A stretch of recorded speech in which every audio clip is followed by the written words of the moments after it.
The warmth of another sun is a wonderful phrase that Isabel Wilkerson has used, and we'll be talking about that as Bill Russell takes a deep breath. Well, I think of this in the context of James Agee's "Let Us Now Praise Famous Men," and you are blessedly not as detailed, though you probably had moments in your research when you were well beyond. But it is ultimately a story of individuals. That's a good book too, by the way. It's a great book. It's beautifully written. And in many ways, it's a parallel. It's a parallel, yeah. I mean, it is. As John Steinbeck is. It's the other half of this story, and some very little. This is, that's essentially the story of the white people who didn't leave, and they're fundamentally wretched existence. And it has pictures.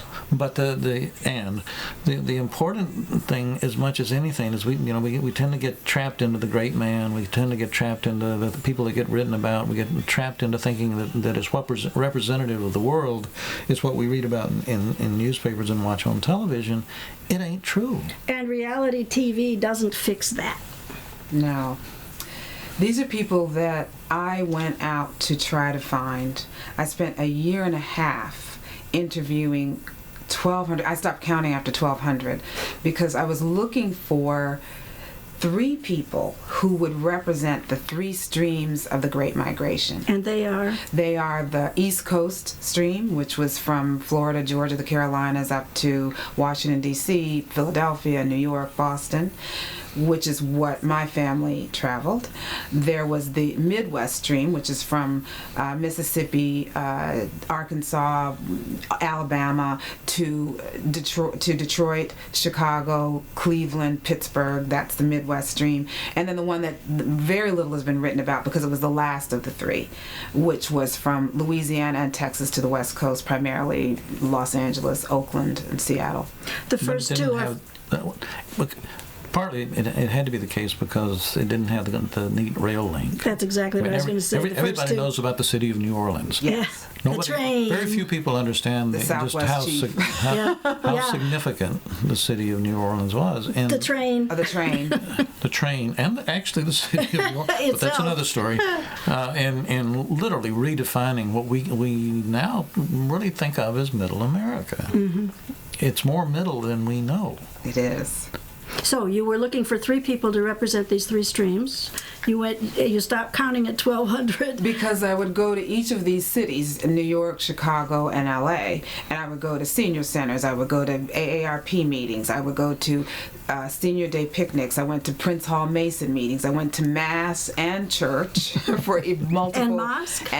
No, didn't make it to mosque, but I made it to the numbers of places. One of the most interesting things that I went to were the clubs that were formed in each of these cities, in some ways like the Knights of Columbus, in which they organized themselves around the towns and states that they were from. Like? There was a Lake Charles, Louisiana club in Los Angeles. There was a Greenwood, Mississippi club in Chicago. There were various Brooklyn clubs and churches that were filled with people from South Carolina.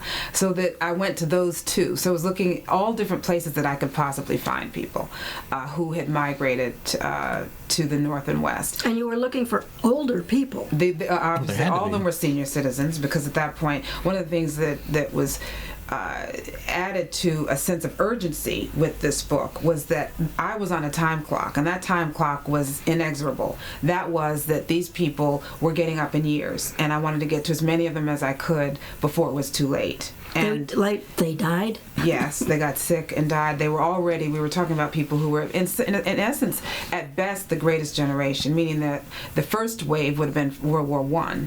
I wanted people who were adults at the time that they left. I wasn't looking for children who left. I wanted people who could tell me, why did they go? What were they living with while they were in the South? And how did they make the decision to go to this particular place? And what happened to them when they got there? So I needed to have people who would have been adult at the time. So that meant that I was really under a time crunch. So a biological time crunch. Not to make babies, but to get them before they were gone. Past, yeah. So you have 1,200 plus people from whom you elicited these basic things. Right. I got the basic stories from that.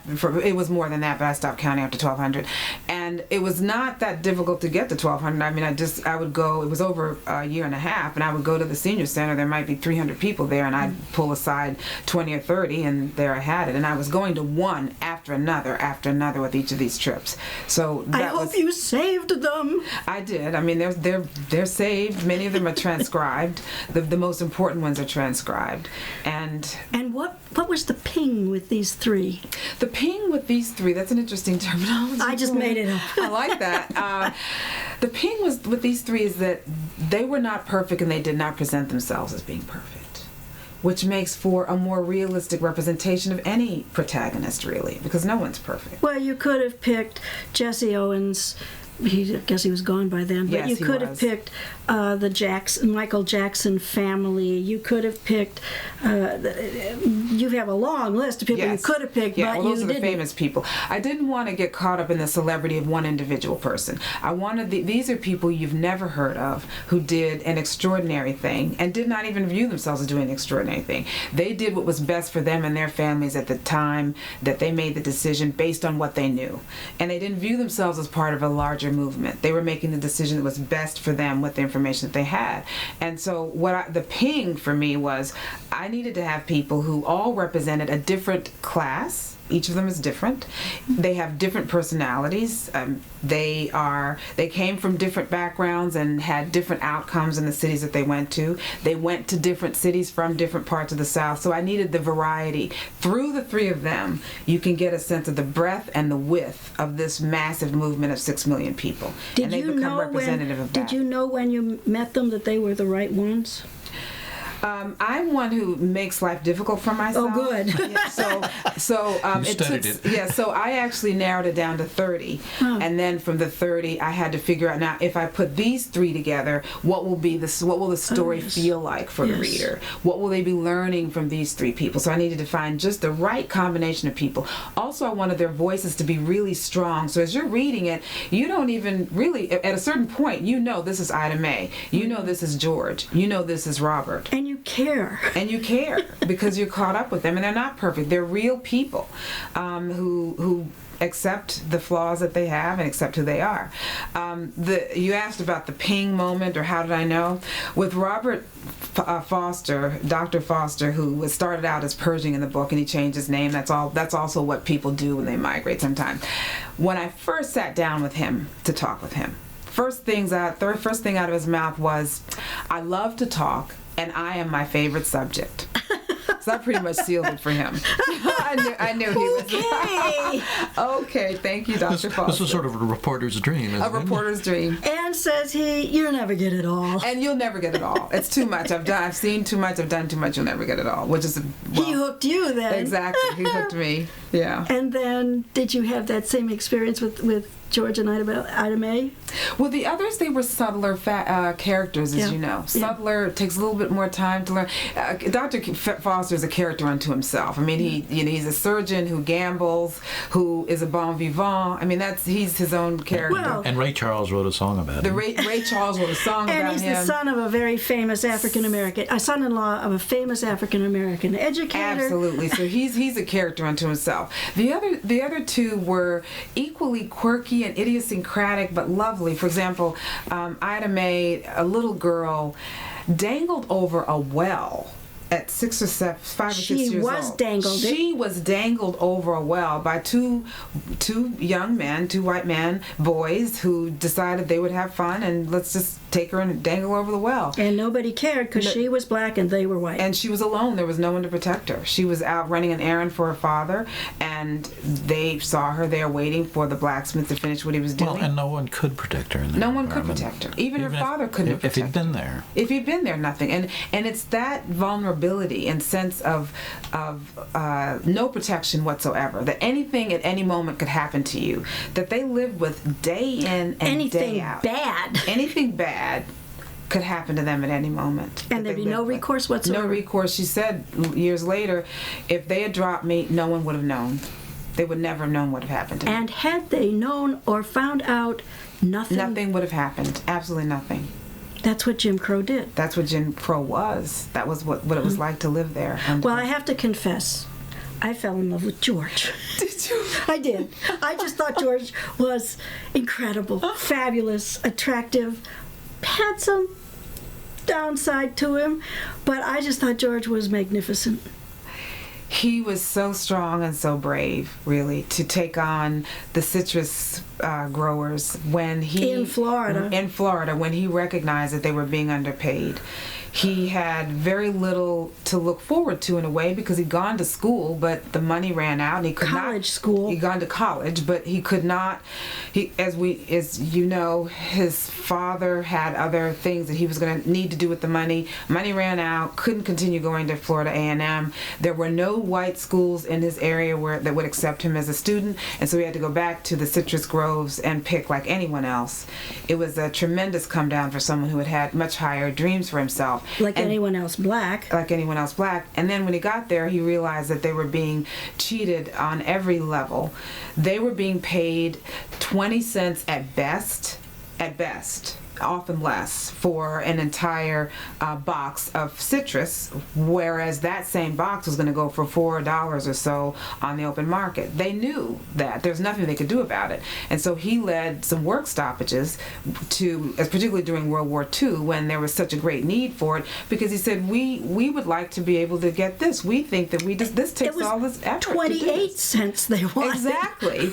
And as you know, it was dangerous work. People were climbing into trees that were 20 and 30 feet high with ladders that were spliced together. People would fall and break a limb. I mean, it was extremely dangerous work, and it was meticulous work, and he was incensed. That's a very important story because Florida doesn't get the full attention it should get as one of the most deeply racist, most virulently evil places. You talk about the sheriff. Well, you talk about wage peonage, which it hasn't gone away. It's now Mexicans. Yes.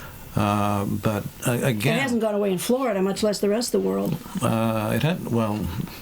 We haven't heard any cases recently, but certainly within the last decade, we know that those same kinds of things are going on, where people are essentially enslaved through, essentially the arbitrary and capricious use of power. And again, it's violence.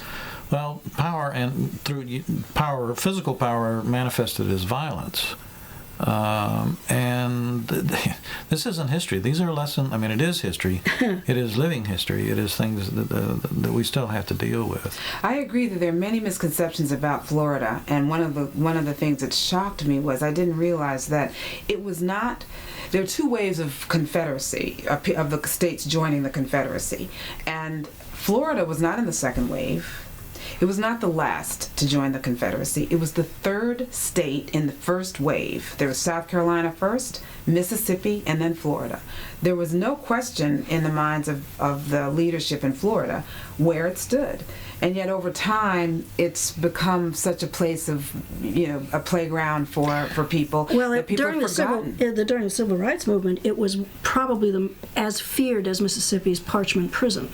It was that kind of just awesomely recalcitrant. St. Augustine, Jacksonville were major events on and as compared to Jackson, all the way through this, one could see this tension. You specifically talk about what was happening in Montgomery with Rosa Parks, who was in fact very radical. This silliness about a seamstress whose feet are, it's just wrong. It's wrong. And we're going to talk about that in a couple of weeks, I'm happy to report. But when you look at what's happening in Montgomery, Alabama, with the bus boycott, and none of this comes full blown. Again, all of this comes from somewhere. There are things to be learned from all of it. Where I specifically was going, the things happening in the 50s in the South and the things happening in the 50s in the North are mirror images in some way. Mirror images.